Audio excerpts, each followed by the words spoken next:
MTBE is shorthand for a chemical called methyl tertiary butyl ether. If you don't know about it yet, you will. It's a gasoline additive that is contaminating drinking water from Maine to California and has been called the biggest environmental crisis of the next decade. How did MTBE end up in gasoline? Well, 10 years ago, Congress told the oil companies to put it there, either MTBE or some other oxygenate that would make gasoline burn cleaner. It was supposed to clean up the air, but now MTBE is turning up in lakes and underground aquifers and in 20% of the nation's urban wells, forcing some cities to shut down local water supplies. It seems to be turning up wherever people look for it, and no one was even looking for it until it turned up in Santa Monica, California, a few years ago. Santa Monica, California is a beach community west of Los Angeles. 90,000 people live here because they like the environment. You can stroll on the outdoor promenade, you can rollerblade on the boardwalk, you can swim in the ocean. But you haven't been able to drink the water here for nearly 4 years. That's when the city discovered that 70% of its wells were contaminated with MTBE. Craig Perkins is Director of Public Works for Santa Monica. The first that I heard about MTBE was early March of 1996, when my water managers came to me and said, we believe we have to start shutting down water wells because of this contaminant which we've recently discovered, MTBE. You ever heard of it? I had never heard of it. Perkins says his staff found MTBE in the water by accident when they sent a routine sample off to an outside lab for analysis. At first, his chemist thought it must be some sort of laboratory error. MTBE wasn't on any state or federal list of possible contaminants, and there were no requirements to test for it. Did they know what it was? Did they know where it came from? They had discovered what it was, and they told me that it was the chemical that makes reformulated gasoline, clean-burning gasoline, so to speak. Clean-burning gasoline mandated by the Clean Air Act of 1990. Every city in America should have clean air. And with this legislation, I firmly believe we will. When President Bush signed it, the government basically rewrote the formula for gasoline in parts of the country where air quality was a problem. It required oil companies to make something called reformulated gasoline by adding a class of chemicals called oxygenates. There were really only two choices. Ethanol, which is distilled from corn and used to make gasohol, was a favorite of the farm lobby. But it's expensive, difficult to distribute, and not terribly practical outside the Midwest. Most of the oil companies chose the other alternative, MTBE, a little-known chemical which was already being used in small amounts as an octane booster and fit neatly into the existing refining and distribution system. Within a few years, MTBE was being blended into gasoline all over the country. Today, it's one of the most widely produced chemicals in the United States, 4.5 billion gallons a year, roughly 16 gallons for every man, woman, and child in America. This is not some isolated, esoteric chemical contaminant. This is all over the United States. This is a map showing our main well field right here. When MTBE turned up in the water in Santa Monica, one of the first things they did was to draw a 1.25 mile radius around their main well field. They found 20 gas stations that had documented leaks from their underground storage tanks, all of them involving gasoline with MTBE. No one seemed to know how to clean it up. Perkins was also learning firsthand about some of its unique properties. What we found with MTBE was that it was behaving much differently than the contaminants that we had tracked in the past. It was moving through the groundwater into the wells much more quickly. On one of our wells, it essentially doubled within a 1-week period. With no state or federal regulations on MTBE to guide them, Santa Monica officials were on their own. But within months, their options had been reduced to one. The water the city was pumping from its wells took on a strong chemical odor and simply became undrinkable. It smells like paint thinner. Yeah, turpentine paint thinner, very, very distinct. Not something you want to drink. Not only was the water undrinkable, you couldn't even cook with it. One of the interesting properties of MTBE is as you heat it and boil it, and even in hot water as used in a shower, that it tends to aerate the MTBE so that the odor would become even more acute. One by one, Perkins had to shut down 7 of Santa Monica's 11 wells. forcing the city to buy water diverted from the Colorado River at a cost of $3 million a year. There's really no other choice to make. How in the world are we going to let this unknown contaminant go into their drinking water, which smells like turpentine, and expect that that's okay?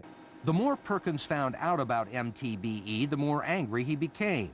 One study showed it caused cancer in laboratory animals when administered in high doses. No one knew anything about the human health effects of MTBE in drinking water. And he was also amazed to learn that out of every 10 gallons of reformulated gasoline pumped, 1 gallon is pure MTBE, although it takes a lot less than a gallon to ruin a water supply. This is one of 4 water reservoirs operated by the city of Santa Monica. This one is 360 feet across, it's 15 feet deep, and it holds 5 million gallons of water. Just 1 cupful of MTBE would make all of this water undrinkable. That's about the same amount of MTBE that could be found in 1 gallon of gasoline. I think the problem here is that why is it out there when we know so little about it? And that's what really, really scared us. Nobody was required to test for it, That's right. and nobody knows how to clean it up. That's right. It's pretty incredible. We had a really bad year, no doubt about it. Since then, MTBE has caused a lot of places to have bad years. Since Santa Monica closed its wells 3 years ago, the state of California has identified 10,000 sites where MTBE is present in groundwater. And the problem is not confined to California. MTBE has been detected at varying levels in groundwater in 49 states. 21 have had at least 1 well shut down because of it. It's been detected in groundwater in Atlanta and Albuquerque, Denver and Dallas, Hartford and Las Vegas, and lots of other places as well. Dr. Bernard Goldstein is a toxicologist and director of the Environmental and Occupational Health Sciences Institute in New Jersey.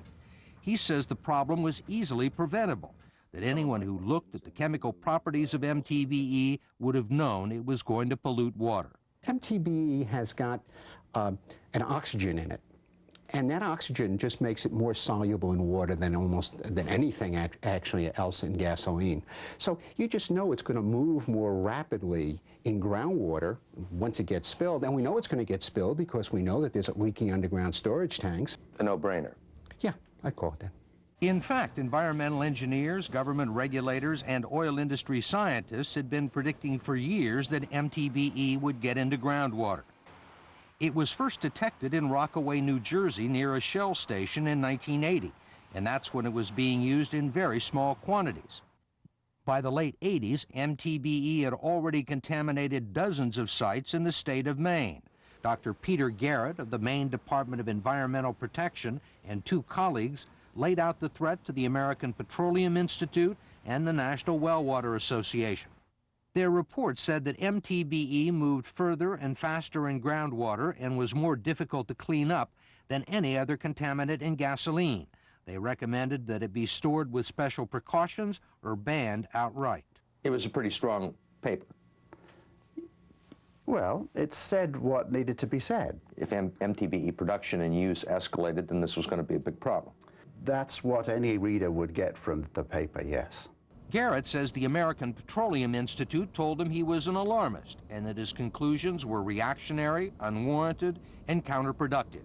But Garrett made sure the report was widely circulated among industry scientists and government regulators. What about the EPA? EPA, I made a special point to inform them. At the time that they decided that MTBE was the solution to the air pollution problems, Yes.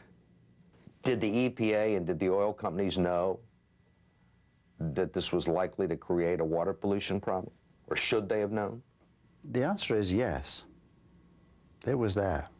And it was there in black and white. In the spring of 1987, 3 years before the Clean Air Act was passed, this EPA memo states, known cases of drinking water contamination have been reported in 4 states, affecting 20,000 people. It's possible that this problem could rapidly mushroom due to leaking underground storage tanks. The problem of groundwater contamination will increase as the proportion of MTBE in gasoline increases. Bob Perciasepi, an assistant administrator of the EPA, admits the agency was asleep at the switch. those warning bells, to the extent that they were ringing, and they were ringing in some parts of EPA and they were ringing in other places, were not ringing loudly enough. We are clearly admitting that they weren't ringing loudly enough. We didn't yell loudly enough. Did anybody at the EPA go to anyone in Congress and say, hey, wait a minute, maybe we ought to take a look at this because we've got potential groundwater contamination problems? Did that happen? I can't speak for every conversation that may have occurred back in the late 80s, early 90s, but clearly if they did bring this up in the debate on the Clean Air Act, it was drowned out by the enthusiasm for the air quality benefits that people were looking at. Perciasepi says the EPA thought it could manage the problem. It ordered the nation's underground gasoline storage tanks to be replaced or upgraded by 1998. But more than 400,000 tanks weren't covered by the order, and many new tanks are already leaking. Any optimism anybody had that we could manage this potential problem has not come to fruition.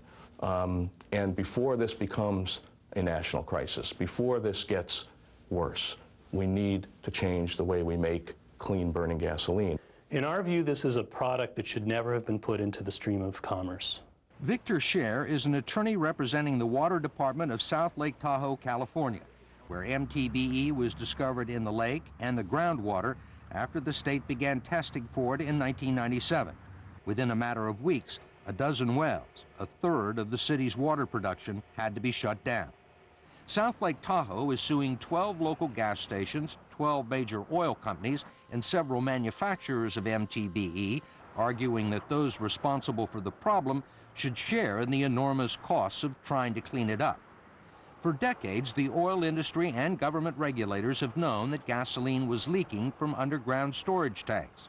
But until MTBE came along, most of the contaminants decomposed before they reached groundwater. The problem is that MTBE doesn't break down, and it's going to take years and years and years and potentially enormous costs, enormous expenditures of money to make sure that the water that is used for drinking water is clean. Scher says the reason South Lake Tahoe is having problems is because the wells it taps for drinking water are shallow, and that it's only a matter of time before other parts of the country with deeper wells experience the same problem. I think what we've seen so far is just the tip of the iceberg. The bottom line is that everywhere MTBE is used, which is now in much of the country, it gets released to the environment and it'll be a problem for groundwater. And in many places it already is. Although it's most often found at low levels, it's already the second most common water contaminant in the country. In New Jersey, MTBE is turned up in 65 public drinking water supplies. In Long Island, New York, MTBE is leaked from more than 400 gasoline storage tanks and is now being detected in small quantities in more than 100 public water supplies. We wanted to talk to the big oil companies that manufacture, distribute, and sell MTBE in gasoline, but they all turned us down, with one exception: the outgoing president and CEO of Sunoco, Bob Campbell. He told us that the deadlines for complying with the Clean Air Act were extremely tight, and the only practical way to meet them was to use MTBE. You're a chemical engineer by training. Yes. We've been told by a lot of people, a lot of scientists, said all you have to do is look at the chemical properties of MTBE, and you should be able to recognize immediately that it's extremely water soluble and that it might be a problem in contaminating drinking water. Right. Well, as always, hindsight is 20/20. There was a lot of stuff out there that should have told you, somebody in your company, that this was a potential problem with potential liability and legal problems down the road. I mean, how did all of this body of information get ignored? I don't know that it was ignored.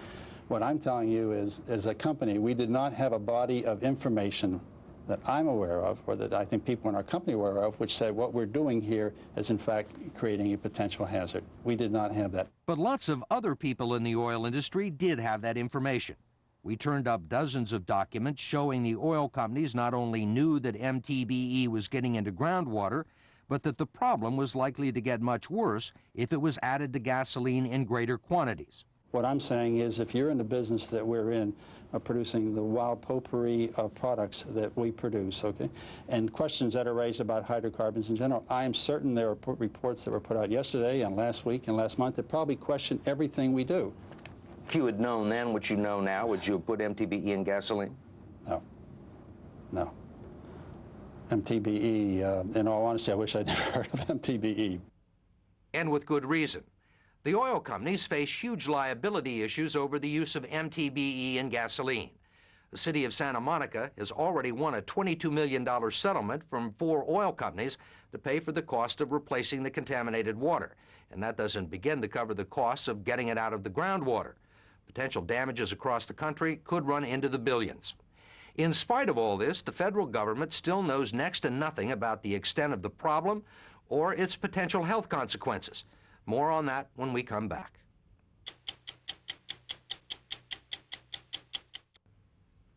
Between 75 and 100 million people live in areas of the country where reformulated gasoline containing MTBE is being used. The federal government and the oil companies have known since the 1980s that it was getting into the groundwater. Yet virtually nothing has been done to examine the potential health consequences or to learn the extent of the problem. Just how bad could the situation get? Take a look at Glenville, California. Glenville, California is a rural community of about 300 people in the foothills of the Sierra Nevadas. The center of town used to be a gathering spot for ranchers and a place where tourists on their way to Death Valley could stop for gas and a bite to eat. Now, it's a ghost town. This was Grizzly's Cafe. When it was open for business, there was times that you couldn't find a table to sit at. Frida Kubas says it all started to change in August of 1997, when the State Water Board came in and called the town meeting. And that's when they told us all that we had MTBE in our water. We said, what is MTBE? And what did they say? Oh, well, they kind of shined it on and stroked it off that it was an additive put into gasoline to clean the air. There was really nothing to be too concerned about. They also told them not to talk to the news media. Frida's well, she later found out, had some of the highest levels of MTBE ever recorded in drinking water. What did they tell you to do? They told us to take shorter showers and cooler showers, and that would help prevent us from breathing the vapors. What about cooking? What about drinking? They told us that if we discontinued using it for that, it would leave our bodies in 12 hours. The MTBE was coming from the town's only gas station, which quickly closed down. The restaurant tried to hang on using bottled water, but with no one stopping for gas, it went under too. Everything else in Glenville just sort of faded away. How many businesses went under here? I can tell you the gas station, the mini mart, the feed store, the antique store, a dress shop, and the cafe. Pretty much the whole town? Pretty much the whole town. This was the livestock and the feed supply store. It saved people from making a 100-mile trip to Bakersfield to get supplies, which really helped a lot. Even after the gas station was closed down, the number of contaminated wells has increased. The state of California has been bringing in water for 14 families and a local saloon. People complain of intestinal problems and skin rashes, and they say the banks have stopped lending money here. People can't sell their houses. It's kind of taking the spirit of the town away, too. All because of one leak at one gas station. Yeah. You know, in a big town, you can have a leak at a station, and it's no big deal. You go to another station, or you go to another shopping center. This was the only one up here. How many Glenvilles or potential Glenvilles are there out there across the United States? The answer is no one really knows. Even though the Environmental Protection Agency has known since the late 1980s that MTBE was getting into drinking water and that there were possible adverse health effects, the agency has done almost nothing. Right now, the only standard for MTBE is a non-binding advisory that the agency sent out 2 years ago. It sets a limit of 20 to 40 parts per billion in drinking water. Bob Perciasepi is Assistant Administrator of the EPA. Did the EPA require local municipalities to test groundwater for the presence of MTBE? We never require them to do the testing specifically. Are there any requirements to test now? We are working on taking that advisory that we issued 2 years ago and finalizing it into a standard which will require the monitoring at the drinking water. And when would that begin? We hope next year. You're telling me on one hand that we've got to move quickly to prevent this thing from becoming a national crisis, and yet it's still not a requirement that local governments and municipalities and water providers, they don't even have to test for MTBE. They don't even have to test for it. That is something we should have done earlier. It should have been done when the alarm bells were going off earlier. 10 years ago. Early part of the decade. We really haven't looked for MTBE yet. It's been a sort of a don't ask, don't tell examination. Victor Scher, the attorney suing the oil companies on behalf of South Lake Tahoe, says there are only a few states that require testing for MTBE in drinking water. And 42 million Americans get their drinking water from private wells, which usually aren't monitored at all, or if they are, may not be tested for MTBE. The only entities that are really in a position to understand the extent of the problem and to know how many gas stations leak and to what extent MTBE is getting into the environment are the oil companies, and they haven't done adequate testing. And the testing we know about that has been done by the oil companies is not very encouraging. One internal study conducted by Chevron found that MTBE has contaminated the groundwater at 80% of the 400 sites the company tested. What we do know is that every time somebody looks to examine either the frequency of releases from gasoline stations or the occurrence of MTBE in groundwater, the statistics have to be revised upward. That is, the more we look, the more we find it. If little is known about the extent of MTBE pollution in water supplies, even less is known about the human health effects of drinking the contaminated water. Way back in 1987, this memo from the Office of Pesticides and Toxic Substances recommends that the EPA conduct 6 kinds of ingestion studies as well as inhalation studies. Were those studies done? Most of the studies that were done in the late 80s and into the early 90s were done on inhalation, and that was a mistake. Have there been studies done on the health effects of MTBE in the drinking water? Not enough. Not enough. But any? I mean, have any been done? I'm not aware of any specific studies that have been done on that. What are you doing about the problem? Right now, I mean, what has been done since this first memo in 1987? What's been done? Not enough. In fact, the only study that has ever been conducted on ingesting MTBE was done on laboratory animals in Italy more than 5 years ago. It showed that in high doses, it caused leukemia, lymphoma, and testicular cancer. But those results have been questioned by some scientists. The EPA's position is that MTBE is a possible human carcinogen. How do you expose 100 million people to a chemical which you have not adequately tested for its toxicity? And that's what's happened. That's what's happened. Dr. Bernard Goldstein, the toxicologist, says the study should have been done before the government allowed huge quantities of MTBE to be put in gasoline. He calls it a classic case of how not to protect the public. This is a chemical that's in gasoline. If I wanted to be sure that I poisoned as many Americans as possible, I'd put something in gasoline. I mean, that's what we're all exposed to, with the exception of, I guess, a few hermits in the Mojave Desert, which means that you want to study this even more carefully than you'd study any other chemical. Absent scientific data on the human health effects of MTBE in drinking water and confronted with growing reports of groundwater contamination, the EPA's position now is that action must be taken.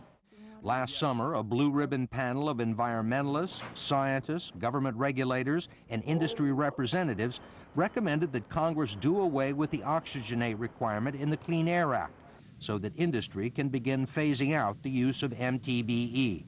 Sunoco's Chief Executive Officer Bob Campbell was one of the members. We as an industry and a company are there to be responsive to people, and we're not about to continue to put something in gasoline that causes drinking water to smell funny and taste funny. And the presumption is that if it's a gasoline additive and smells funny and tastes funny, it's probably not good for you. It's probably not good for you. I think that's a presumption that most people would have, certainly, that if it smells funny and tastes funny, I'm not going to worry about all your health effects study or all these expert testimony. I just don't want it there. Why are you still putting it in your gasoline? I'd love not to be able to putting it in our gasoline today, but I don't have any choice. As it stands right now, there's a law out there that requires that reformulated gasoline contains 2% by weight of oxygen.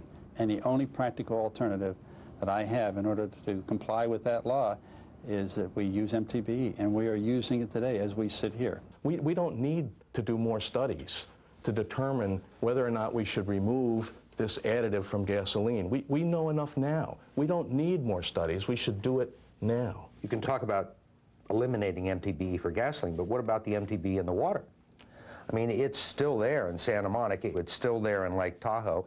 It's still present in some levels in 20% of the urban wells in the United States. Shouldn't we find out whether it's dangerous to humans, whether it causes cancer?